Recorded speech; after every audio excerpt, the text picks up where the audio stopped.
have shown this year the ability to, after maybe not a great defensive performance, to come back and have a really good one. So how much pride do you take in that? And then considering how last year went at South Carolina, getting ready for this one. Oh, yeah, we got embarrassed at South Carolina last year. We had a plethora of missed tackles. So, just trying to fine-tune the details and make sure we're tackling these guys with the right technique come Saturday.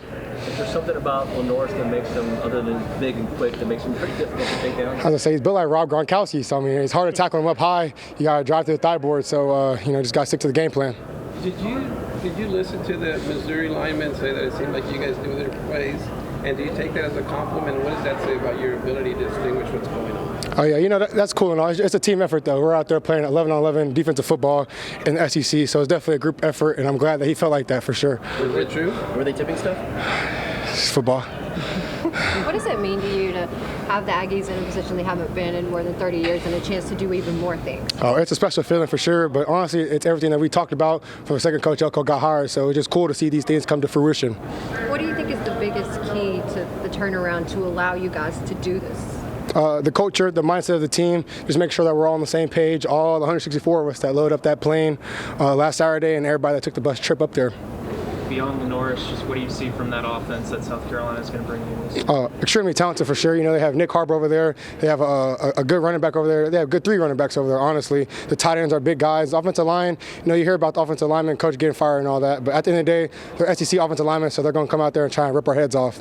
You've been able to avenge a few losses from last year this year. How much is that in the back of your mind when you go and play South Carolina this week? It's personal. How do you feel like y'all have been able to keep outside noise outside of this building? Oh, yeah, we don't listen to that. We just stick to our game. We just talk amongst each other, talk about what it's going to take to win the game on Saturday.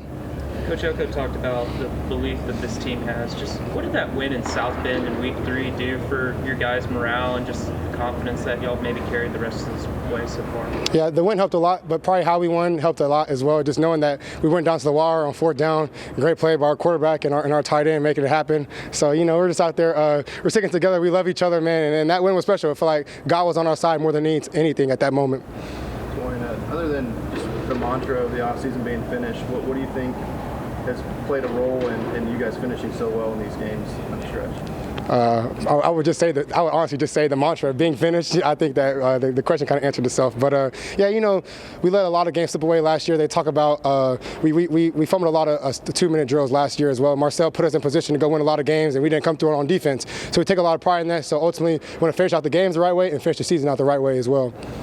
What's it take to because y'all typically play pretty sound run defense, but there's been occasionally this tendency to give up a big play. So what's the next step to tie up that loose end? Yeah, minimize explosive plays for sure. These guys are SEC football players as well, which means they're elite, which means they'll probably make some plays on you, but you got to make them earn those plays instead of giving them away like we have been in the past. Well, how do you stop that? Stick to our game plan and make sure everybody's playing assignment sound football. If you had a Heisman vote, how would you vote? Marcel Reed, 100%. Marcel Reed. Why? Can you tell us why? Well, Marcel has turned around this program for sure. He's the leader in the forefront of it. He's out there. He's playing his best on the biggest moment, and that's something that you can't measure. We're undefeated. We're number 3 in the country. He's doing all the right things to become the Heisman. So my vote goes to Marcel for sure. As a linebacker, how would you defend against Marcel Reed? Hit him in his mouth. make him not want to run the ball anymore. Make him throw the ball. But I don't want to say. Yeah, it's crazy. I heard him tell his mom that when we were talking to the family hotel on Friday. He told his mom he was a gingerbread man. So what is that about? He just can't touch him. You can't catch me. You can't catch him.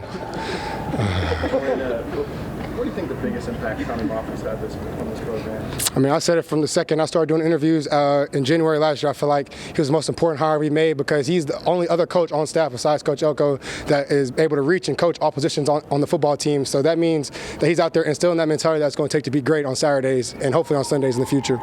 You caught the gingerbread man in practice at all? Yeah, for sure. He won't tell you about whenever he was a scout team quarterback our freshman year and how he was a live quarterback because I ain't gonna lie, Marcel was doing his thing. He was making us miss. So at the time, Coach Durkin was like, Marcel's live, go tackle him. So we got him a couple times for sure. From a leadership standpoint, what's it like having Cassius Howell on your side? Having Cassius Howell is like a great sigh of relief for sure because he's going to put pressure on that tackle and the opposing quarterback as well. So when the quarterback is out there, he's frantic with his footwork, he's patting that football. It's only a matter of time before Cash hits him, and that's what I like to see for sure. He's only a few away from one of Myles Garrett's best seasons, some of the bigger names in A&M pass rushing. Do y'all want to see him reach that goal? Oh yeah, for sure. You know, we want all of our teammates to make history. So it starts with Cash, it starts with Marcel winning the Heisman. You know, the award's gonna keep rolling in for my team for sure.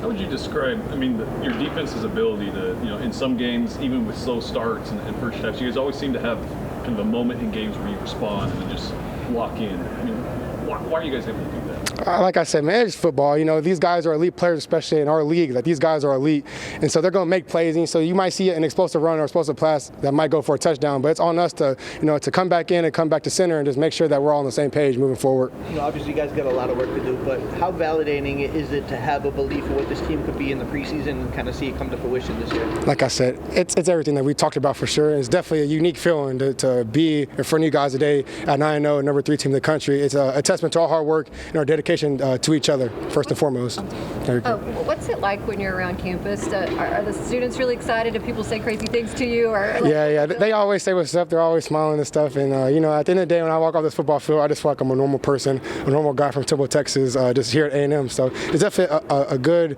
experience and a good fan experience as well. But I'm thankful for the 12th man. The playoff committee chairman said last week that defense was kind of a separator between you guys, Ohio State and Indiana, why y'all were number 3. What'd you kind of make of that, and did you feel like you guys wanted to go out and prove that maybe that wasn't true? Yeah, that's the outside noise that we're really not listening to, so we just stick to our game plan. How much work do you put in to figure out what the other team's going to do?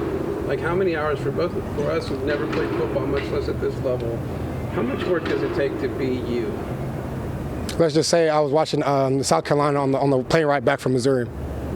So pretty much from, it's an away game and we're flying back. Like I said, I watched the South Carolina versus Missouri game on the way back from Columbia, Missouri, and then just from that point on, just watch football all day, all night till I go to sleep and I wake up and I do it again all the way until game time. Where did you pick up that work ethic? From your parents, your dad, mom, grandpa? Yeah, my dad works 2 jobs. You know, he sleeps in his work clothes. He wakes up at 4 o'clock in the morning. He doesn't get off till 10 because he owns his own barbershop. So I get that work ethic from him. And we started watching film week 1 of my 8th grade season. So that must have been 2018. So from that point on, I've been watching film ever since. What's his name and what are those 2 jobs? Robert York. He's a manager at Fort Hood, the largest military base in the country. And then he owns his own barbershop, Knucklehead's Barbershop in Clean, Texas. Tell me about your grandpa. Which one? Your grandpa. Where did he come from? My grandpa that graduated from A&M? Or which one? Puerto Rican grandpa? Oh, yeah, my Puerto Rican grandpa, yeah. My grandpa, yeah, he's from, I'll just say he's from New York. He's actually in New York right now, so I wanted to fly him out to the Missouri game, but he was in New York dealing with his sister, you know, pray for my aunt, and she's going through some things right now. So, you know, my grandpa instilled a lot of lessons in me as well. He was one of my football coaches along with my dad growing up, so I had great men in my life that have led me to where I am now. What's his name and what lessons do you stick out with? My grandpa's name is Luis Rodriguez. You know, he just feel like every time I talk to him, he tells me how thankful he is to have me in his life. We're just great friends. He's been there with me through thick and thin, through the hardships, through all of that. Like, I remember whenever Coach Elko and I was going to go to Duke, and I'd point on a map to where Duke was at. Like, they didn't even know where it was at. So, you know, that was definitely a unique thing because I knew I was kind of going to go far away from home. Thankfully, I didn't. Thankfully, I'm only an hour 20 away. But I knew that was going to be hard for me. We had a moment. We were crying. I'm not going to lie. We were crying at the subway right by Temple High School because I told him I was probably going to go to North Carolina and go play for Coach Elko. Do you appreciate how much work he had to put in to come from Puerto Rico to establish himself in Brooklyn and then now to have you here? Yeah, I definitely think about it a lot because my family came from Mexico. 2019 we had the 50th get together, so this year must be the 56th year that we've been in the States. So I definitely use that on days where I feel like not waking up, coming up to the facility, putting in the work that I know I should be putting in. You know, there's a lot of women in my life as well that just wake up every day, even when they don't want to go to work. So that's why I'm up here grinding from sun up to sundown to make sure they never have to work again. That's all we got time for. Thank you, Taurean. Yes, sir. Thank y'all.